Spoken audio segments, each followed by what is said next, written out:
All right, good afternoon, everyone. My name's Addison Heath, and today I'm going to be showing you my plan for reducing the carbon emissions of Formula One. So, first of all, I'd like to start with a bit of background information about why I chose to investigate the impacts of Formula One on the environment. My first experience with Formula One was with the 2021 Italian Grand Prix, where I witnessed the highlight reel of the crash you can see now, where the championship contenders Max Verstappen and Lewis Hamilton collided at the famous Variante Ridafilio. This was the moment that really piqued my interest in the sport, and from there on out, I was fully invested. And this past year, I attended the Canadian Grand Prix in Montreal and saw for myself what the sport was really about. And you can see the red arrow on the screen is pointing to where I stood for the duration of the weekend through the sun and rain. And it was here that I witnessed the true scale of F1 and how damaging to the environment it truly is. From turning a city park into a racetrack suited for upwards of 200,000 people to every single person driving, flying, or taking a train to the venue, I knew something had to be done. So, the main problem I proposed to fix. In an average F1 season, DHL reported that they flew cargo for Formula One over 75,000 miles around the world in a span of 9 months. Along with that, F1 spent $8 million in transportation costs alone. And in total, according to carboncredits.com, Formula One produced 256,551 tons of CO2 in 2019, which is equivalent to 52 cubic miles of carbon dioxide. And just to add a visualization for that, imagine a cube that stretches from here in St. Johnsbury all the way to Burlington, up to Montreal, and then make it as high as space. That is the scale of F1's carbon footprint. So, my proposal to try and reduce this footprint is to reinvent the transportation usage of F1. CarbonCredits.com also reported that logistics make up about 45% of all emissions from F1. And through my research, I determined that the best and most simple way to cut emissions is through the race calendar. So the current calendar has a couple of troubling statistics that follow it. At the moment, Formula One costs around $333,000 per race in 2024. And over 75,524 miles, this means that for every mile traveled for F1 related cargo in 2024, it would cost $101.51, which is an important number to remember for later. And just for reference, I have the 2024 calendar here, which, as you can see, has many inefficiencies, such as flying from China to Miami to Italy, and from Monaco to Canada to Spain. Along with this, I have a graphic from infiniteflight.com, which gives a more clear view of the inefficiencies of the current calendar. The gray lines you see have been tracked using the tail numbers from DHL's Formula One cargo aircraft. And as you can see, they almost never connect to the nearest race location. To further hammer home this idea that the calendar is wildly inefficient, I have the path from the past month in racing, from the end of October to this past Sunday. F1 visited 3 continents over 4 weeks and raced 4 times, and here's the path they took. As you can see, the red dot starts in Mexico, goes to Brazil, then to Las Vegas, and then all the way over to Doha in Qatar. And as you can see, this path of travel is almost random and shows how the calendar is flawed throughout, even towards the end of the season. Now, here I have my proposed calendar, which has been curated and mapped to be the most efficient way to travel through the stops on the F1 circuit. And later, I will go over some examples of major improvements compared to the 2024 calendar. So, my proposition to F1 will cut costs of transportation down to only $3.89 million. And in turn, this will bring the cost of each race down to $162,183.12. And if you recall back to the stats from 2019, we can see that from $8 million down to under $4 million, and from $333,000 to $160,000 are major improvements. But obviously, my capstone isn't about how to save a multi-billion-dollar corporation a couple $1 million, but it's about the admissions. So the big question is, did my calendar actually reduce carbon emissions? The short answer is yes. And in fact, based on my calculation of taking the percentage of miles the travel distance is reduced by and applying it to the carbon emissions of the logistics, I found that my calendar could reduce the logistical carbon footprint of F1 by 50.7%, and in total, reduce F1's full carbon output by 25.35%. Which, according to the EPA, would be the same as planting 751,568 trees, or taking 6,126 cars off the road. Some of the main areas that my calendar would be cleaning up would be the Middle East and Europe. For example, having 3 out of the 4 Middle Eastern races be at the same time, rather than have 2 at the start and 2 at the end, means that the rest of the calendar can slowly work around the world in a smooth circle. As you can see, moving from the Arabian Peninsula to Azerbaijan, then Hungary, then Austria, to Italy, to Spain, to Belgium, to the Netherlands, to England, and then from England to Canada and Miami, then down to Brazil, over to Mexico, Austin, and Las Vegas, then crossing the Pacific to Japan and China, down to Australia, and then finally hitting Singapore and then Abu Dhabi. And the reason why I wouldn't do all 4 Middle Eastern races at the same time is to maintain the heritage and traditionality of the Bahrain Grand Prix being the season opener and the Abu Dhabi Grand Prix being the season finale. My calendar would also greatly optimize Europe. In particular, the southern European venues, with them being so close together, putting them one after another in my new calendar saves nearly 15,000 miles of travel on its own. And once again, comparing this chart to this one, you can see how the flight path is much more streamlined. The other place I hope to improve is the Americas. Currently, the only races in the Americas that are truly efficient together is Austin and Mexico City. My calendar would smoothly connect the North and South American races so that once again the straightest possible line is taken. And finally, changing the routes of the Americas and Europe would cut the number of ocean crossings in an F1 season from 6 down to only 2.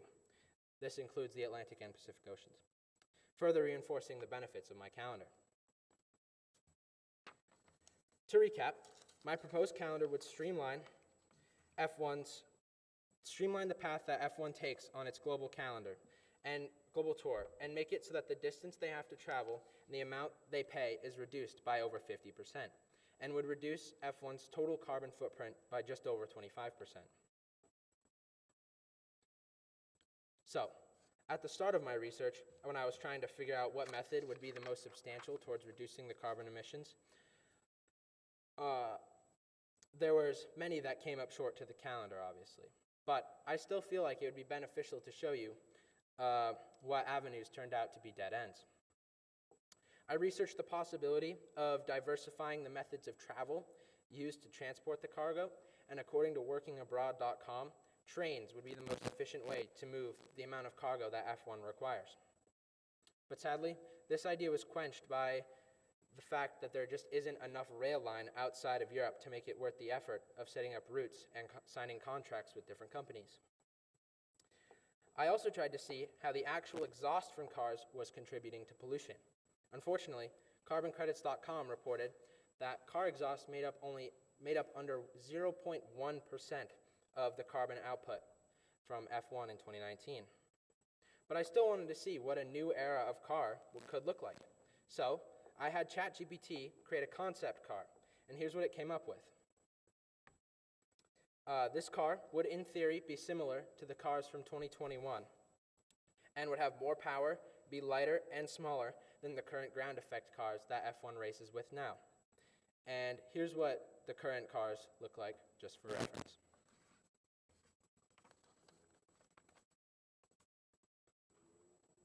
So, that's what I have to offer the executives at F1. And I really wanted to know what is being done now to reduce the carbon footprint. And as it turns out, there's actually quite a lot. According to the FIA, F1's newest set of regulations, which will take effect in 2026, are supposed to reduce the weight and size of the car, along with switching to a 50-50 electric and combustion engine. And along with this, they will be using 100% biofuel to power every car that hits the track. The car pictured is a concept car released by the FIA of what the new 2026 cars will look like. And on top of this, F1 released a pledge to be net zero on carbon emissions by 2030. And they included the 2026 regulations as part of this pledge, but it is unclear now what they're going to further do to reduce the emissions to net zero. So to conclude, it's pretty unlikely that my proposal will get anywhere close to the desks of the FIA and F1. And it's not as though they have a suggestion box outside their headquarters.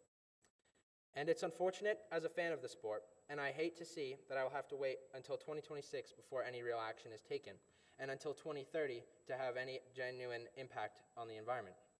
But if you take away anything from my project today, it should be this: that my research over the past semester and what you've seen over the past 15 minutes have been a reminder of what simple actions can be taken to save our planet and our future generations, even if it's 1 mile at a time. Thank you. And well, you guys can clap. My sources are available upon request.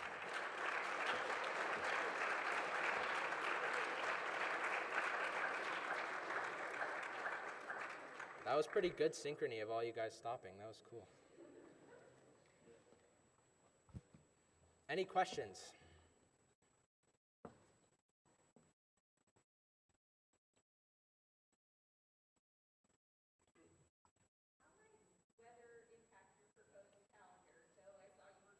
Northern hemisphere to southern hemisphere, things like that, like the weather in Montreal and the weather in Brazil, sort of opposite seasons. So the F1 cars are actually spec'd to every track they go to.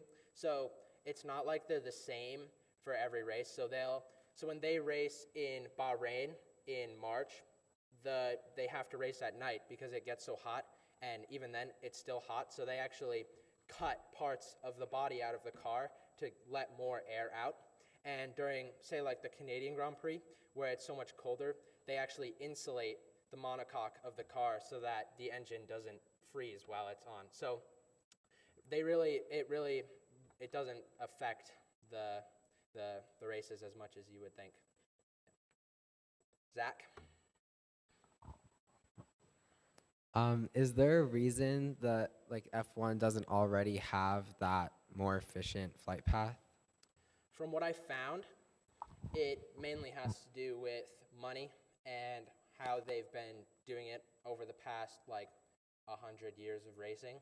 So it's kind of the way they set up races is they basically go to a track and they say, we would like to race here until this year, and then the track then says oh, we'd like to race at this date and this time, because obviously other people book the track throughout the year. So it kind of depends on the track. And there are other tracks that F1 has raced at and can race at, but I just decided to use what they currently have because it was the easiest to find resources on, because a lot of the tracks that are not in use anymore are either retired or are no longer used for racing cars.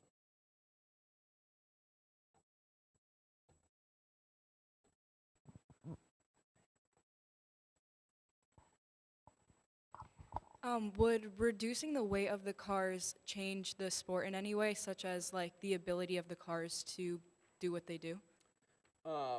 So actually, over the past couple of years, the cars have been getting heavier, which has been reducing the performance, because unlike your normal production car that hits the road, that really relies on the engine and just the weight of the car to hold it down, F1 cars weigh under 1,000 pounds already. So they mainly use aero. So like you saw the front wing of the car and the rear wing of the car, because they're moving so fast, the air actually pushes it down. So the only thing that reducing the weight would do would make them go faster, and it would reduce the cost of transporting them because they could fit more parts onto a plane before it becomes out of CG.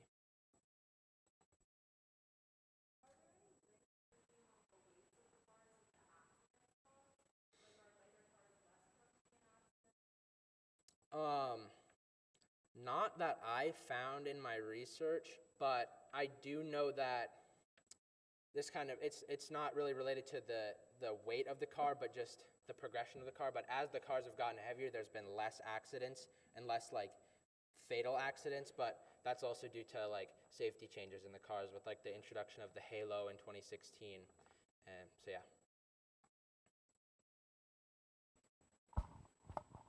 Have the parent companies of the F1 teams, such as the Haas Foundation, done anything to lower their carbon footprint regarding their F1 teams?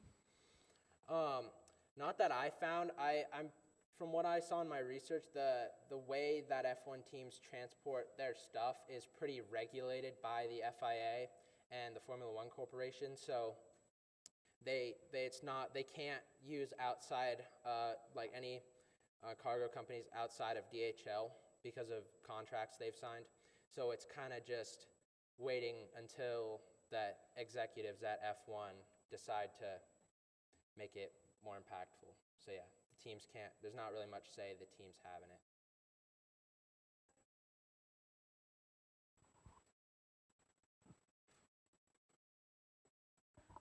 You mentioned in Southern Europe, the tracks there and how close they are. Would that be an opportunity for ground transportation and like transporting the pieces for? So yeah, so F1 actually already uses ground transportation in Europe through DHL once again. But there's not obviously a lot that you can transport on a truck. You can't fit an entire F1 car on a truck. You'd have to get a specialized trailer bed.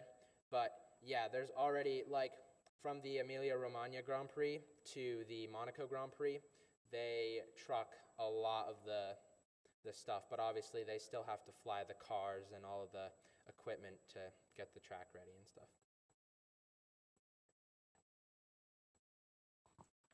In your reshuffling of the calendar, have you taken into account any weather, climate, and like hurricane seasons, and how that could increase or decrease revenue for the different race locations? So F1 does not race in any current hurricane season. Their season is from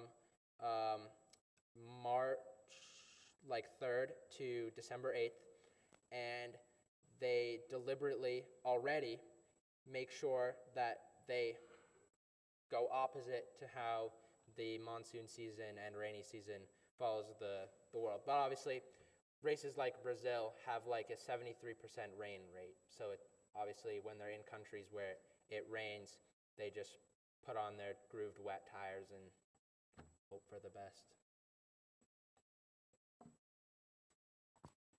And in your reshuffling of the calendars, do you think that in jutting up against any, or have you found any places that it could affect participation due to rainy or monsoon seasons? And like, have you found places where it could be in a monsoon season? Not necessarily, because I don't think people wouldn't participate because of the rain. I mean, from my experience at the Canadian Grand Prix, it rained pretty hard, and I did not have a raincoat, so that was really fun. And there was still, I think the attendance for that race was like 398,000 people, so I don't think F1 would really bat too much of an eye at a rainstorm. They've definitely raced in worse.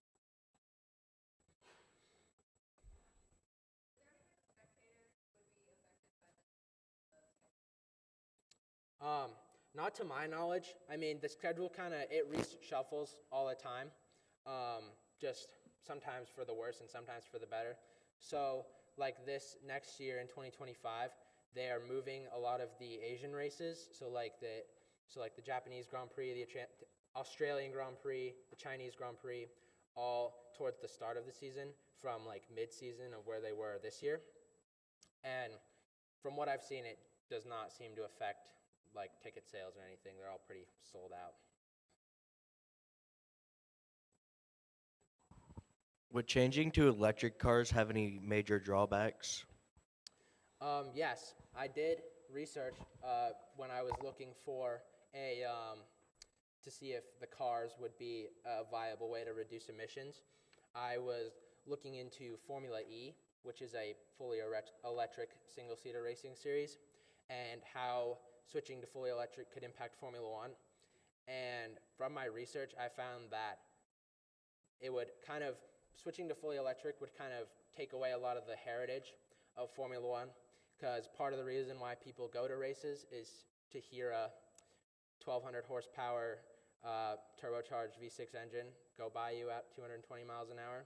And so hearing just nothing go by you at 220 miles an hour would definitely reduce the attendance, and also using lithium batteries in the cars would make them so much heavier, and it would just kind of make everything worse.